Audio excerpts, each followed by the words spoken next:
নমস্কার বন্ধুরা, রূপার রন্ধনশালায় আপনাদের সকলকে অনেক অনেক স্বাগত জানিয়ে চলে এসেছি প্রতিদিনের মতো আবার একটা দুর্দান্ত রেসিপি নিয়ে। আর আজকে আমি ফুটন্ত তেলের মধ্যে আর চাল দিয়ে দারুণ স্বাদের একটা রেসিপি বানাবো। আর এই ফুটন্ত তেলে চাল দিয়ে যে এত সুন্দর রেসিপি বানানো যায় তো আপনারা না দেখলে বিশ্বাস করতে পারবেন না। তো আপনারা সঙ্গে থাকুন আর প্রথম থেকে শেষ পর্যন্ত পুরো রেসিপিটা দেখতে থাকুন। আশা করি আজকের রেসিপিটা আপনাদের ভালো লাগবে। তো আজকে রেসিপিটার জন্য প্রথমে আমি উনুনটা জ্বেলে দেবো।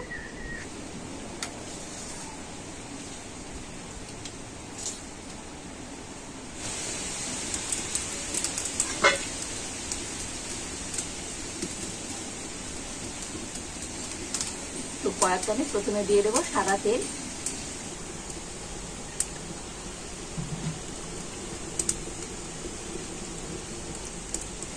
আর এখানে আমি এক বাটি চাল নিয়ে নিয়েছি। তো এটা ভাতের চাল, তো বাড়িতে প্রতিদিন যে চাল রান্না হয় তো সেই চাল আমি এক বাটি নিয়ে নিয়েছি।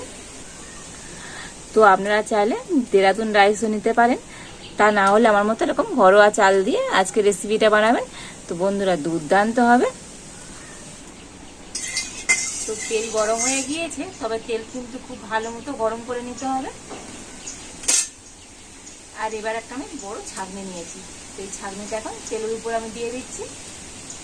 আর এবার আমি অল্প অল্প করে চাল এই তেলের মধ্যে দিয়ে দেব।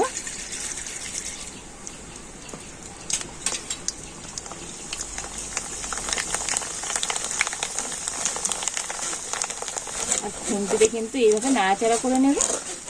আর নিলে দেখুন বন্ধুরা কত সুন্দর চাল ভাজা হয়ে গেল। আর এবার আমি এটা তুলে নেব।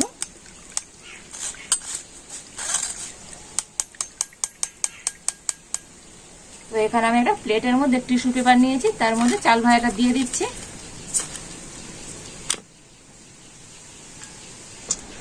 আবারও আমি অল্প একটু চাল দিয়ে দিচ্ছি। তো বন্ধুরা এইভাবে ভাজলে কি সুবিধা বলুন তো, চালগুলো তো ছেঁকেতে একদম তেল থেকে তুলতে হয় না। আর ওই ছেঁকে থেকে তুলতে গেলে দেখবেন একটা লাল হয়ে যাবে, প্রথমে যেটা তুলবেন সাদা, পরে কিন্তু লাল হয়ে যাবে। আর এইভাবে ছাঁকনি দিয়ে কিন্তু ভেজে নিলে তো সব চাল কিন্তু একসঙ্গে তেলের থেকে উঠে চলে এলো। তো এই চালগুলো কিন্তু আমি ভেজে নিয়েছি।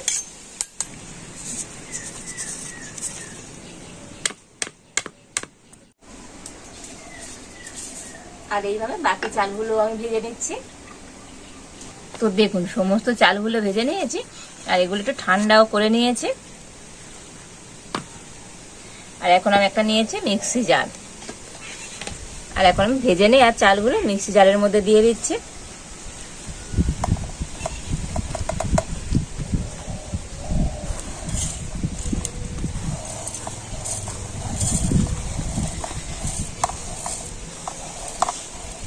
তো দেখুন সমস্ত ভাজা চালগুলো মিক্সি জারের মধ্যে নিয়ে নিয়েছি।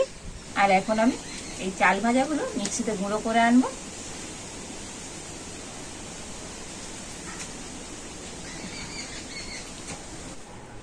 তো দেখুন চাল ভাজাটা মিক্সিতে কিন্তু আমি গুঁড়ো করে এনেছি, তবে একেবারে কিন্তু মিহি গুঁড়ো করিনি, একটু দানা দানা আছে। তো আজকে যে রেসিপিটা বানাবো তার মধ্যে এরকম একটু দানা দানা থাকলে খেতে ভালো লাগবে।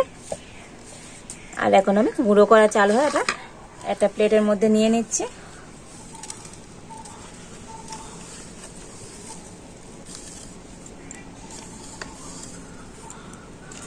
আর এবার আমি কড়াইতে দিয়ে দেবো আখের গুড়। তো যে বাটির মাপ করে আমি চাল নিয়েছি তো সেই বাটির মাপ করে আখের গুড় নিয়েছি, তবে এক বাটি নয়, এক বাটি থেকে একটু কম নিয়েছি। তো গুড়টা এখন আমি কড়াইতে দিয়ে দিচ্ছি।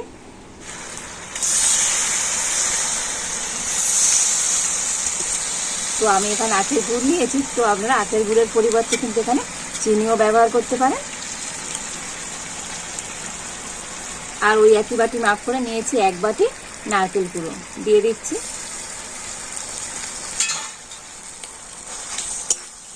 তো এখন আমি আখের গুড় আর নারকেল গুঁড়োটা কিন্তু খুব ভালো করে মিশিয়ে নিচ্ছি।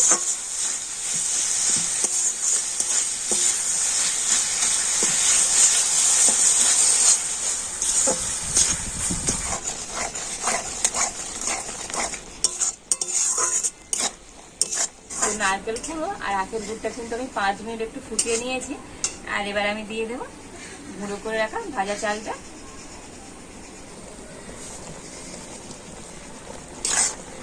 আর এখন আমি সবকিছু কিন্তু খুব ভালোভাবে নাড়াচাড়া করে নেব।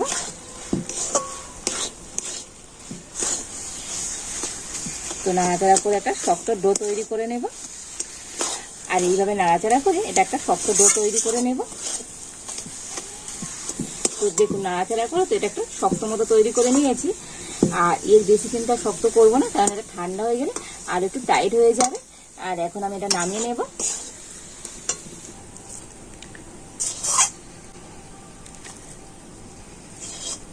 আর এখন আমি এটাকে ঠান্ডা করে নেব। তো এটা তো খুবই গরম আছে, এখন হাত দেওয়া যাবে না, তো একটু ঠান্ডা হোক।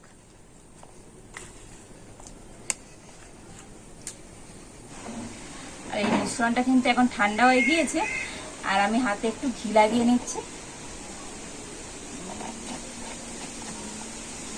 তো হাতে একটু ঘি দিয়ে এর থেকে আমি অল্প অল্প মিশ্রণ নিয়ে নেব। তো অল্প অল্প মিশ্রণ হাতে নিয়ে তো এইভাবে আমি গোল করে নিচ্ছি।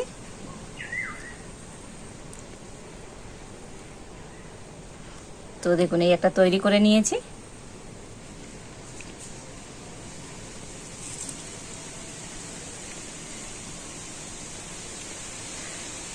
তো আমি গোল গোল শেপে তৈরি করছি, তো আপনারা আপনাদের পছন্দ মতো শেপ দিয়ে কিন্তু এটা তৈরি করে নিতে পারেন।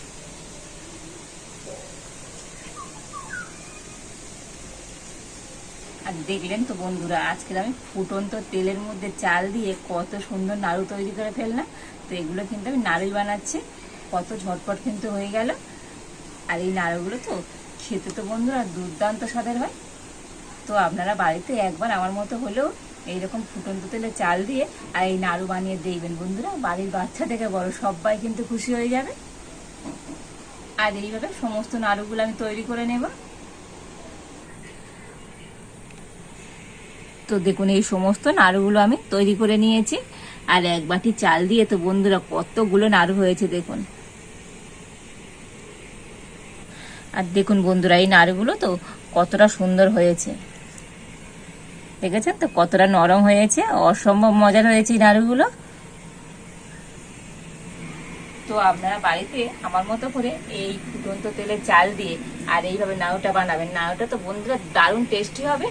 আর চালগুলো তো একটু দানা দানা রেখেছিলাম, আর এই নাড়ুগুলো কিন্তু খুবই দানাদার হবে, খেতে তো দুর্দান্ত স্বাদের লাগবে।